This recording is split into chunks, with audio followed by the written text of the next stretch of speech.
नमस्कार दोस्तों, स्वागत है आपका DHN न्यूज में। दोस्तों, आज की वीडियो में जानेंगे हम अब तक की ताजा बड़ी खबरें, टुडे ब्रेकिंग न्यूज के बारे में, जिनमें प्रमुख हैं पेट्रोल डीजल की बड़ी कीमतों से आम आदमी को कितना फर्क पड़ेगा, इस खबर को भी जानेंगे विस्तार से। इसके अलावा CBSE की बोर्ड परीक्षा के छात्रों के लिए भी है एक बड़ी खबर। इसके अलावा एक ऐसा राज्य भी है जहां शराब की होम डिलीवरी शुरू होने वाली है। इन सब के अलावा JEE मेंस और नेट एग्जाम के लिए भी एक बड़ी खबर है। इसके अलावा जानेंगे अगली बड़ी खबर में, इस राज्य में लॉकडाउन 29 मई तक बढ़ा दिया गया है। तो सभी खबरों को विस्तार से जानने के लिए इस वीडियो को अंत तक जरूर देखें। तो आप लोगों का ज्यादा समय बर्बाद ना करते हुए शुरू करते हैं आज की बड़ी खबरें। पहली बड़ी खबर है, कच्चे तेल की घटी कीमतों का फायदा नहीं मिलेगा आम आदमी को। केंद्र सरकार ने पेट्रोल और डीजल पर बढ़ाया उत्पादन शुल्क। जी हां दोस्तों, केंद्र सरकार ने एक बार फिर पेट्रोल तथा डीजल की कीमतों में अंतर्राष्ट्रीय स्तर पर गिरावट का फायदा आम आदमी को होने से रोक दिया है। सरकार ने पेट्रोल और डीजल पर एक बार फिर से बढ़ोतरी कर दी है।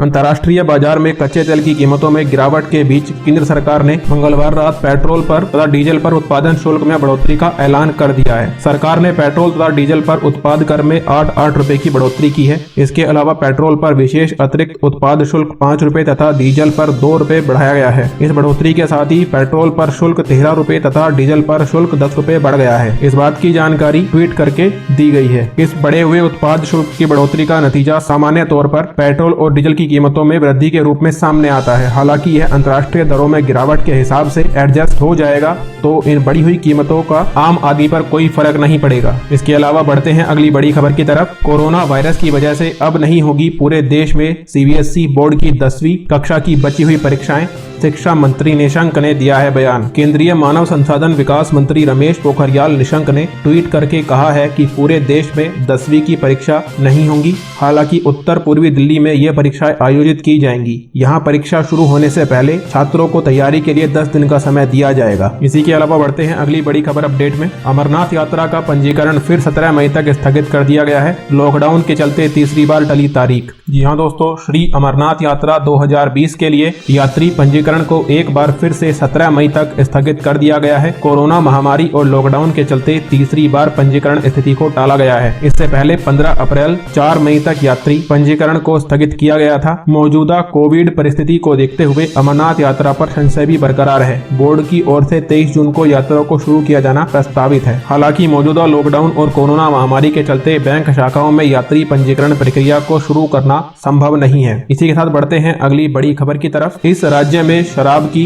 होम डिलीवरी शुरू होगी, 1-2 दिन में होगा फैसला। जी हाँ दोस्तों, शराब के ठेके खुलने के बाद लोगों की जुटी भीड़ को देखते हुए पंजाब सरकार ने अब शराब की ऑनलाइन डिलीवरी का फैसला किया है। हालांकि इसे लेकर सरकार में विरोध के सुर उठने लगे हैं। दरअसल सोमवार से शराब की दुकानें खुलने के बाद में लोगों की लंबी लंबी कतारों की कई तस्वीरें देखने को मिली हैं। इसलिए राज्य सरकार शराब की होम डिलीवरी को अनुमति दे सकती है। वहीं छत्तीसगढ़ सरकार ने भी शराब की होम डिलीवरी शुरू कर दी है। मीडिया रिपोर्ट्स के अनुसार वहीं पंजाब के एक्साइज विभाग के कमिश्नर का कहना है कि शराब की ऑनलाइन डिलीवरी सिर्फ लॉकडाउन में ही होगी। इसके अलावा बढ़ते हैं अगली बड़ी खबर की तरफ। इजराइल ने किया कोरोना का टीका बनाने का दावा, कहा जल्द ही पेटेंट कराएंगे। जी हां दोस्तों, कोरोना वायरस की विश्वव्यापी महामारी के बीच इजराइल के रक्षा मंत्री नफ्ताली बेनेट ने दावा किया है कि देश के प्रमुख जैविक अनुसंधान संस्थान के वैज्ञानिकों ने कोरोना वायरस के लिए एक एंटीबॉडी विकसित करने में महत्वपूर्ण सफलता हासिल की है। उन्होंने कहा है कि हमारी टीम ने कोरोना वायरस को खत्म करने के टीके का विकास का चरण पूरा कर लिया है। अब इसके पेटेंट और बड़े पैमाने पर संभावित उत्पादन के बारे में काम चल रहा है। इसके अलावा बढ़ते हैं दोस्तों अगली बड़ी खबर की तरफ। JEE की नई तारीखों का ऐलान, मानव संसाधन विकास मंत्री ने दी जानकारी। जी हां दोस्तों, नीट और JEE की तैयारी कर रहे छात्रों के लिए अच्छी खबर है। मानव संसाधन विकास मंत्री रमेश पोखरियाल निशंक ने परीक्षा की तारीखों का ऐलान कर दिया है। JEE मेन की परीक्षा 18 से 23 जुलाई और नेट की परीक्षा 26 जुलाई को कराई जाएगी। मानव संसाधन विकास मंत्री रमेश पोखरियाल निशंक ने खुद इसकी जानकारी दी है। चलिए दोस्तों,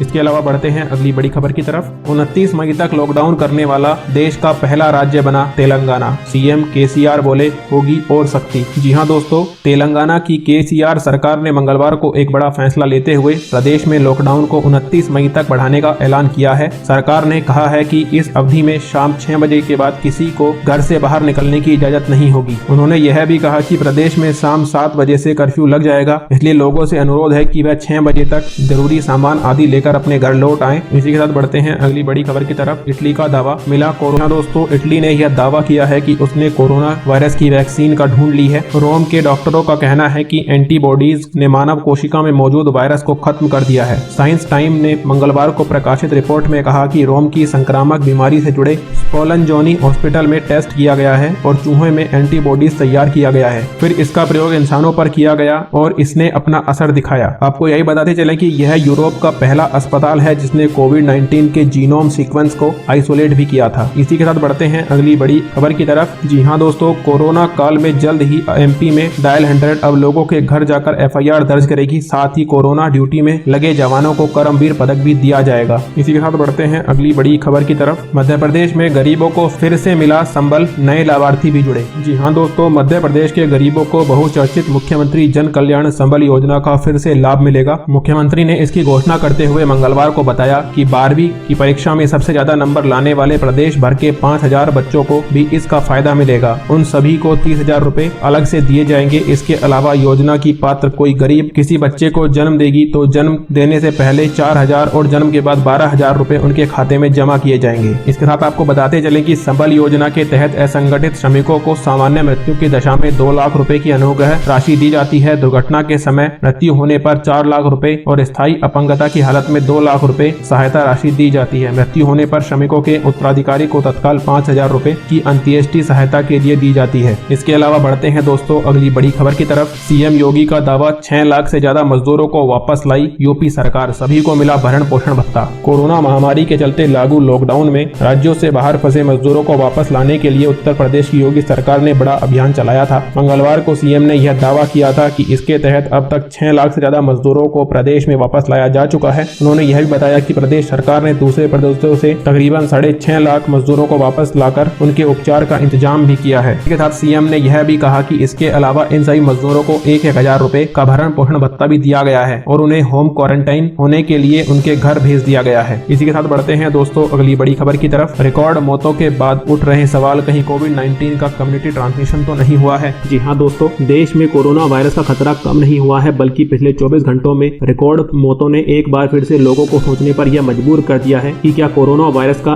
कम्युनिटी ट्रांसमिशन शुरू हो चुका है। हालांकि केंद्रीय स्वास्थ्य मंत्री ने कोरोना वायरस के कम्युनिटी ट्रांसमिशन की बात को सिरे से नकार दिया है। इसके अलावा लव अग्रवाल ने जवाब दिया कि कई राज्यों ने रिपोर्ट देने में देरी की थी, जिसकी वजह से बीते 24 घंटों में एकदम से मौतों का आंकड़ा बढ़ गया है। तो दोस्तों, आज की इस ब्रेकिंग न्यूज वीडियो में बस इतना ही। हम उम्मीद करते हैं कि आपको यह वीडियो पसंद आई होगी। अगर आपको यह वीडियो पसंद आई है तो अभी इस वीडियो को लाइक कर दीजिए, और अगर आप हमारे चैनल को पहली बार देख रहे हैं या फिर हमारे चैनल पर पहली बार आए हैं तो अभी इस चैनल को सब्सक्राइब कर दीजिए और इसी के साथ ही नोटिफिकेशन बेल को दबाना ना भूलें, जिससे कि हमारे आगे आने वाली वीडियो की नोटिफिकेशन आपको मिलती रहे। तो इसी के साथ इजाजत दीजिए दोस्तों। जय हिंद, जय भारत।